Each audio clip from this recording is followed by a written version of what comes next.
Hey everyone, welcome back to my channel. 25 साल पहले एकता कपूर का एक बहुत ही आइकॉनिक शो आया था, क्योंकि सास भी कभी बहू थी। एंड अब इस शो को दोबारा से लाया जा रहा है। एकता कपूर ने 2000 में के सीरीज लॉन्च की थी। इट मीन्स उनका हर शो के से स्टार्ट होता है, क्योंकि के लेटर उनके लिए काफी ज्यादा लकी था। तो इसमें क्योंकि सास भी कभी बहू थी नंबर 1 पे है, एंड जब ये शो नंबर 1 पे चला जाता है तो उसके ही अगले साल कहानी घर घर की एंड कसौटी जिंदगी की ये शोज भी लॉन्च होते हैं। एंड ये कोई पहला टाइम नहीं है जब एकता कपूर रीलॉन्च कर रही है अपना शो। जस्ट लाइक दैट 2018 में कसौटी जिंदगी की 2 भी आया था, जिसको लेके बहुत हाई एक्सपेक्टेशंस थी। इवन दो शो अच्छा कर रहा था, लेकिन उतना आइकॉनिक नहीं बन पाया जितना कसौटी जिंदगी की 1 था। तो इस वीडियो में लेट्स टॉक अबाउट क्या एकता कपूर शो को दोबारा वापस लाकर सही कर रही हैं, एंड ऑल्सो किस तरीके से इस आइकॉनिक शो में मिहिर की जब डेथ हो जाती है तो पूरी इंडिया में उस टाइम पर प्रोटेस्ट होने स्टार्ट हो गए थे। एंड इसी शो के टाइम पे ही स्मृति ईरानी अपनी बेस्ट फ्रेंड के हस्बैंड से शादी कर लेती हैं।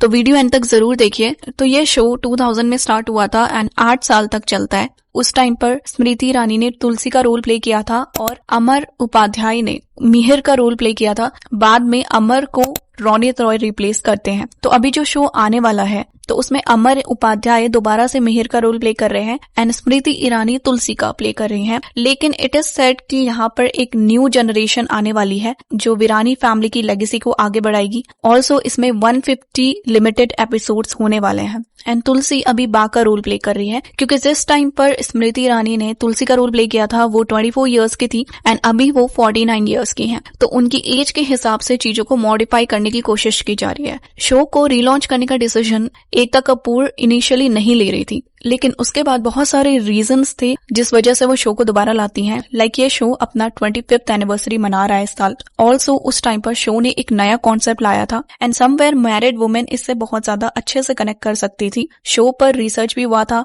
शो में नए कॉन्सेप्ट्स दिखाए गए थे जो पहले कभी किसी सीरियल में नहीं लाए थे, like marital assault, sexual assault and age shaming.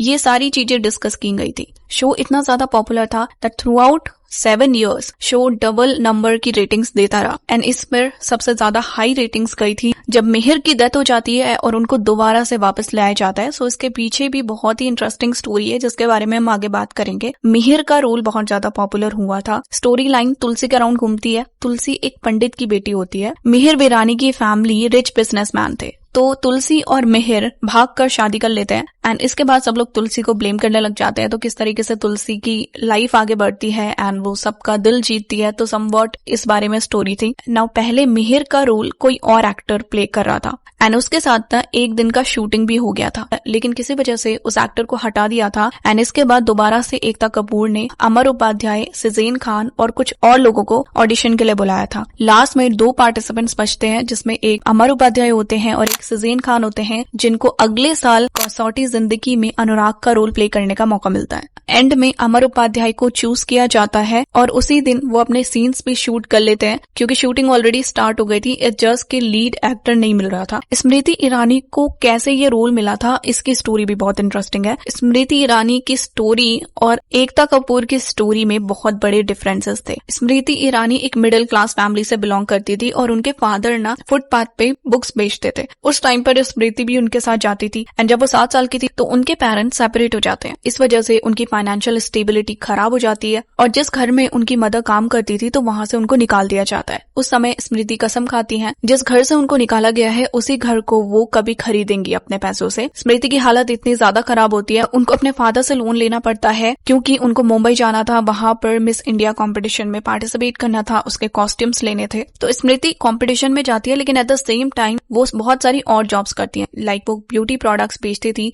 And McDonald's में बर्तन धुलने का और पोछा मारने का काम करती थी। जिस समय वो स्ट्रगल कर रही थी उसी टाइम पर उनकी दोस्ती होती है मोना ईरानी से। स्मृति के अकॉर्डिंग मोना उनसे 13 साल बड़ी थी और वहां पर ना उनको जुबीन ईरानी मिलते हैं जो एक बहुत रिच पारसी बिजनेसमैन थे। तो जुबीन, मोना और स्मृति ये तीनों फ्रेंड्स बन गए थे। मोना और जुबीन एक दूसरे को पसंद करने लग जाते हैं एंड कुछ टाइम बाद वो शादी कर लेते हैं एंड स्मृति को भी ना जुबीन पसंद था, तो स्मृति इनके लाइफ से अलग हो जाती है। कुछ टाइम बाद मोना और जुबीन की एक बेटी होती है शनैल, लेकिन कुछ टाइम बाद ये दोनों अलग हो जाते हैं जब इनका डाइवोर्स हो जाता है और स्मृति ईरानी को पता चलता है दैट इनका डाइवोर्स हो गया। वो अपनी फ्रेंडशिप फिर से रिन्यू करती है जुबीन के साथ और और Zubeen and Smriti then they fall in love. इसी बीच में स्मृति को क्योंकि सास भी कभी बहू थी शो भी मिल गया था, फिर वो 2001 में जुबीन से शादी कर लेती है। लेकिन एक्चुअल में इनके बीच में क्या हुआ था ये किसी को भी नहीं पता, क्योंकि बहुत सारे सोर्सेस ये क्लेम करते हैं दैट स्मृति ने एक्चुअल में मोना को चीट किया था, और इवन दो मोना उनकी बेस्ट फ्रेंड थी फिर भी उन्होंने मोना के हस्बैंड जुबीन से शादी की। इस शो के ऑडिशन के लिए स्मृति स्टूडियो जाती है और वहां पर उनको रिजेक्ट कर दिया जाता है, बोला जाता है दैट वो टीवी में काम करने के लिए अप्रोप्रिएट नहीं है। लेकिन दोबारा से उनको बुलाया जाता है और उस टाइम पर एक एस्ट्रोलॉजर जिनका नाम था जनार्दन वो एकता कपूर के साथ बैठे होते हैं। वो स्मृति को देखते हैं और एकता कपूर से बोलते हैं दैट ये लड़की आगे जाके काफी सक्सेसफुल होगी तो इसको शो में रख लो। एंड इसी वजह से एकता कपूर स्मृति को तुलसी का रोल दे देती है।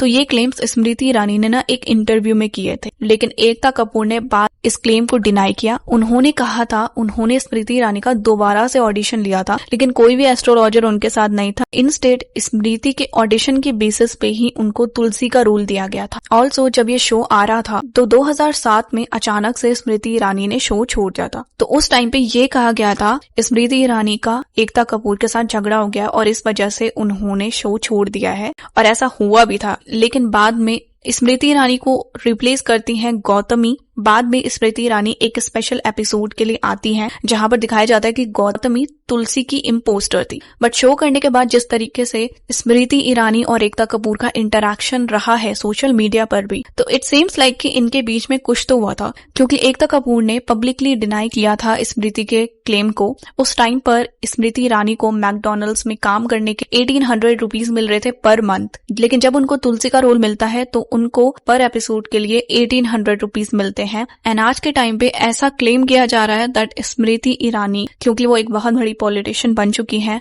तो काफी टाइम लगा था उनको मनाने के लिए, और अभी ना उनको पर एपिसोड 14 लाख रुपीज दिए जा रहे हैं। शो में तुलसी और मिहिर की जोड़ी बहुत ज्यादा पॉपुलर हो गई थी, लेकिन अमर उपाध्याय इतने ज्यादा पॉपुलर हो गए थे दैट उनको बॉलीवुड से मूवीज ऑफर हो रही थी, और इसी वजह से ना अमर उपाध्याय बाद में क्विट कर देते हैं शो को। शो में उनकी डेथ दिखाई जाती है, तो जिस दिन उनकी डेथ होती है उस समय बहुत सारी औरतों को हार्ट अटैक आ गया था। ऑल्सो जब डेथ वाला एपिसोड ऑन एयर जाता है तो अगले दिन ना शो के ऑफिस में पूरे दिन कॉल्स आ रही थी, क्योंकि लोग जानना चाहते थे अमर की डेथ कैसे हुई है, क्यों हुई है, उनका फ्यूनरल कब हो रहा है। लोग मिहिर के बारे में जानना चाहते थे, तो मेकर्स को ना स्पेशली अमर उपाध्याय को बुलाना पड़ा। पूरे दिन भर हर किसी से पर्सनली अमर ने बात की थी, उनको विश्वास दिलाया था दैट उनकी डेथ नहीं हुई थी। इंस्टेड वो शो में केवल एक्ट कर रहे थे। उस टाइम पर ना लोगों को ज्यादा आइडिया नहीं था, वो समझ लेते थे दैट जो भी कैरेक्टर्स प्ले किए जा रहे हैं वो रियल हैं। स्पेशली जो बूढ़े लोग होते थे उन्हें नहीं पता था ये केवल एक्टिंग चल रही है,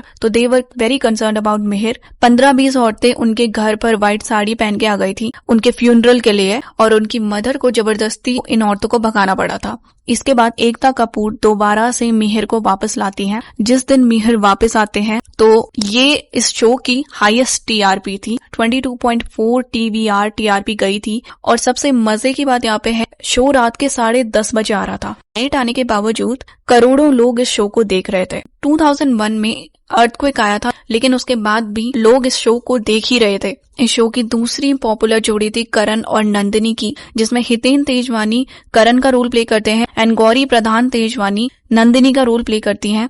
सीरियल में दिखाया गया था दैट करण नंदिनी एक दूसरे से प्यार करते थे, लेकिन किसी वजह से ये दोनों साथ नहीं हो पाते हैं एंड इन द एंड ये एक पहाड़ी से कूदकर अपनी जान दे देते हैं। इनकी जोड़ी ना हाईली पॉपुलर थी। हितेन और गौरी दोनों सेट पे ही मिले थे, यहीं से इन दोनों को प्यार हो जाता है एंड लेटर ऑन ये शादी कर लेते हैं। बहुत सारी चीजें हैं जिसने इस शो को यूनिक बनाया था, लाइक तुलसी उसकी सास सविता के बीच में कांस्टेंट कॉन्फ्लिक्ट चलता रहता है। तुलसी का खुद का बेटा, इवन दो तुलसी एक संस्कारी बहू थी, उसका खुद का बेटा अंश जो उसके लिए एक कर्ज था, अंश एक नेगेटिव रोल था।